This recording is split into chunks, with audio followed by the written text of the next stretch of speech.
ဘောဓုတမှတ်သားစရာပေါ့နော်အိမ်မက်ဆိုတာအလုံးကြားဘူးကြလိမ့်မယ်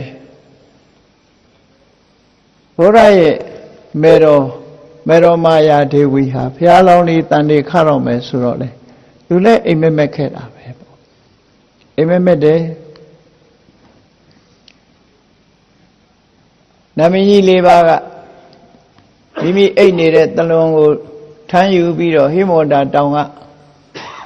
ငွေတောင်ဘက်ကိုသဲဆောင်သွားပြီးတော့ငွေတောင်ထဲမှာအဲ့ဒီလှိုင်ကူကြီးအတွင်းမှာငွေဗိမ္မာန်တဲ့တလွန်ကိုထားပြီးတော့ရေမိုးချိုးတန့်စင်ပြီးအဲ့ဒီမှာအိတ်နေတဲ့အချိန်မှာအနီးနားမှာရှိတဲ့ရွှေတောင်ကြီးတစ်ခုပေါ်မှာကျက်စားနေတဲ့ဆွတ်ဆွတ်ဖြူတဲ့စင်ပြူတော်ကြီးဟာအဲ့ဒီရွှေတောင်ကြီးပေါ်ကနေဆင်းလာပြီးငွေတောင်ဘက်ကိုလာပြီးတော့အဲ့ဒီငွေတောင်ထဲမှာမေရမာယာလျောင်းဆက်နေတဲ့ခန်းထဲကိုစင်ပြူတော်ကြီးကဝင်လာပြီးလက်ရရဲ့လှိပြီးလက်ရနံပါတ်ကိုဖောက်ထွင်းပြီးတော့ဝန်းထဲဝင်သွားတယ်လို့အိမ်မက်တယ်ပေါ့ဒါဘုရားလောင်းလေးတန်နေခါတော့ကမက်တဲ့အိမ်မက်ဒီလိုအိမ်မက်ဆိုတာမျိုးကအမျိုးမျိုးတော့မက်တတ်ကြတယ်ပေါ့ထူးထူးဆန်းဆန်းနေလဲမက်ကြတယ်ပေါ့အဲ့တော့အိမ်မက်တာဟာဘာကြောင့်မက်တာလဲအိမ်မက်တာအကြောင်းမဲ့ဖြစ်တာလားလို့ဆိုလောကမှာအကြောင်းမရှိဘဲနဲ့ဘာတစ်ခုမှမဖြစ်ဘူးအိမ်မက်တာလည်းပဲအကြောင်းရှိတယ်အိမ်မက်ခြင်းရဲ့အကြောင်း၄မျိုးလို့ဒီပါဠိစာပေကျမ်းဂန်မှာတော့ဆိုထားတယ်အိမ်မက်ပြီးဆိုတဲ့အခါမှာဘာကြောင့်မက်တတ်တယ်လဲနံပါတ်1အကြောင်းကတော့ကျမ်းမာရေးအခြေအနေကြောင့်မက်တာလူရဲ့ကျမ်းမာရေးအခြေအနေနဲ့ပတ်သက်ပြီးတော့မက်တယ်အဲ့ဒါကိုပါဠိစကားလုံးနဲ့ပြောရင်ဓာတုခောဘလို့ခေါ်တယ်ဓာတုခောဘဓာတုဆိုတာဓာတ်ကြီး၄ပါးပထဝီယာဝတိသောဝါယောဆိုဓာတ်ကြီး၄ပါးအဲ့ဒီဓာတ်ကြီး၄ပါးဟာမညီမမျှဖြစ်ပြီးမငြိမ်မသက်ဖြစ်လှုပ်ရှားလာတဲ့အချိန်ခါမျိုးမှာ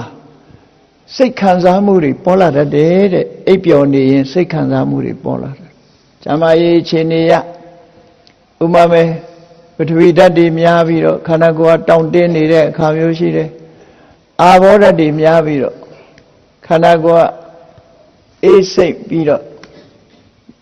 အရေဓာတ်တွေများလာတဲ့သဘောတွေရှိတယ်တေဇောဓာတ်တွေများလာလို့ခန္ဓာကိုယ်ကပူလောင်နေတဲ့အနေအထားမျိုးတွေရှိတယ်ဝါယောဓာတ်တွေများပြီးတော့ခန္ဓာကိုယ်ထဲမှာလေလှုပ်ရှားမှုတွေဖြစ်ပေါ်လာတယ်အဲ့ဒီလိုဖြစ်ပေါ်လာတဲ့အခါမှာဖြစ်ပေါ်လာတဲ့ဓာတ်အခြေအနေလွန်ကဲမှုကိုအကြောင်းပြုပြီးတော့အိမ်မက်တွေဟာအမျိုးမျိုးမက်တတ်တယ်ပေါ့ဝါယောဓာတ်တွေလွန်ကဲပြီဆိုလို့ရှိရင်လူဟာကောင်းငင်ပြန်တက်သွားသလိုအိမ်မက်မျိုးတွေမက်တတ်တယ်ပေါ့အာဘောဓာတ်တွေလွန်ကဲနေပြီဆိုရင်ရေထဲမှာရေကူးနေရတဲ့အိမ်မက်မျိုးတွေမက်တတ်တယ်ပေါ့အဲ့ဒီလို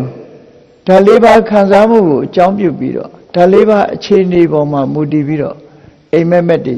မက်တတ်တယ်ပထဝီဓာတ်တွေလွန်ကဲနေပြီဆိုရင်ရန်သူတွေကလိုက်တာမလှုပ်နိုင်မရှက်နိုင်ဖြစ်နေတာမျိုးတို့ထားလို့မရတာမျိုးတွေတို့ဒါမျိုးတွေမက်တတ်တယ်ပေါ့အဲ့ဒါလို့စိတ်ထဲမှာဓာတ်၄ပါးခြောက်ခြားပြီးတော့ကျမ်းမာရေးအခြေအနေအထားတစ်ခုကြောင့်မက်တဲ့အိမ်မက်မျိုးဟာလည်းရှိတယ်တဲ့ဒါကြောင့်မက်တာဓာတ်၄ပါးမညီမညဖြစ်လို့ရှိရင်လည်းအိမ်မက်မက်တတ်တယ်ဒါကြောင့်ကျမ်းမာရေးရှုထောင့်ကပြောတဲ့အခါမှာအိမ်မက်ခဏခဏမက်တတ်တဲ့ပုဂ္ဂိုလ်ဟာကျမ်းမာရေးချွတ်တဲ့တယ်လို့ဒီလိုဆိုရတယ်ပေါ့အိမ်မက်တွေမက်ပါများရင်ကျမ်းမာရေးတချို့ကတညာလုံးအိမ်မက်ကြီးကမပြီးနိုင်အောင်မက်နေတဲ့လူတွေလည်းရှိတယ်ခုကောသလမင်းကြီးကတခါတည်းအိမ်မက်မက်တာနဲတာမဟုတ်ဘူးသူမက်တဲ့အိမ်မက်တွေကလည်းအများကြီးအဲ့ဒါလို့အိမ်မက်မက်တာဟာနံပါတ်1ဓာတ်၄ပါးခြောက်ခြားမှုမညီမျှမှုကိုအကြောင်းပြုပြီးတော့လည်းမက်တယ်တဲ့နောက်တစ်ခုမက်တာကတော့ဘာလို့ဆိုရင်ဒုတိယအကြောင်းကတော့အနုဘူတပုပ္ပတွေ့ကြုံခံစားမှုတဲ့နေ့စဉ်ကဖြစ်စေလွန်ခဲ့တဲ့လတွေကလွန်ခဲ့တဲ့နှစ်တွေကဖြစ်စေအတွေ့အကြုံတွေစိတ်ရဲ့ခံစားချက်တွေစိတ်ထဲမှာဆွဲလာတဲ့ခံစားချက်တွေအဲ့ဓာတွေကိုဆွဲပြီးတော့ ညကြလို့ရှိရင်အိမ်မက်မက်တတ်တယ်တွေ့ကြုံခံစားမှုတွေကိုဆွဲပြီးတော့မက်တာကိုဆွဲမက်ပေါ့အဲ့ဒါလို့ဆွဲပြီးတော့မက်တဲ့အိမ်မက်မျိုးတွေလေလောကလူတွေဟာမက်